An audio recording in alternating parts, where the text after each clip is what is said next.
ধরো, তোমাকে সিনেমা কিংবা নাটকের মতন ভালোবাসতে পারলাম না, তবে আমার হৃদয়ের ক্যানভাসে থাকা সমস্ত রং তুলি দিয়ে তোমাকে ভালোবাসায় রাঙিয়ে দিতে পারলাম। হবে তো? ধরো, আমি খুব ভোরে কাজে বের হলাম, তুমি ঘুমিয়ে আছো বলে তোমাকে জাগালাম না।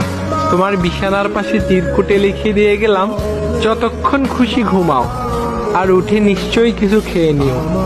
ধরো, কাজের চাপে আমি দুপুরে বাড়ি ফিরতে পারলাম না, কল কিংবা SMS দিয়ে নয়, তোমাকে মেইলে লিখে দিলাম, আজকে আমার ফিরতে দেরি হবে, তুমি দুপুরে লাঞ্চ করে নিও।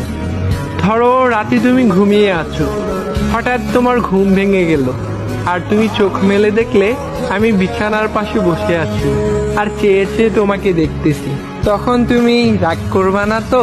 ধরো, তোমাকে আইফোন, দামি শাড়ি কিংবা গহনা কিনে দিতে পারলাম না, কিন্তু মাঝরাতে ফেরার সময় হাতে করে দুটো গোলাপ আর বুক পকেটে ছোট্ট একটা গিফট এনে তোমার হাতে দিলাম। চলবে তো? ধরো, দুবাই, কাশ্মীর কিংবা তোমাকে ইউরোপ ঘুরতে নিয়ে যেতে পারলাম না, কিন্তু তোমাকে বললাম, চলো রেডি হও, আজকে আমরা রিক্সায় করে শহর ঘুরবো কিংবা এলাকার পাশের নদীর ধারে হাঁটবো। তখন তুমি আমার সাথে যাবে তো?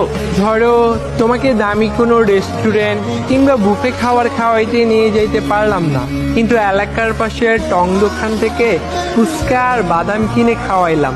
চলবে তো?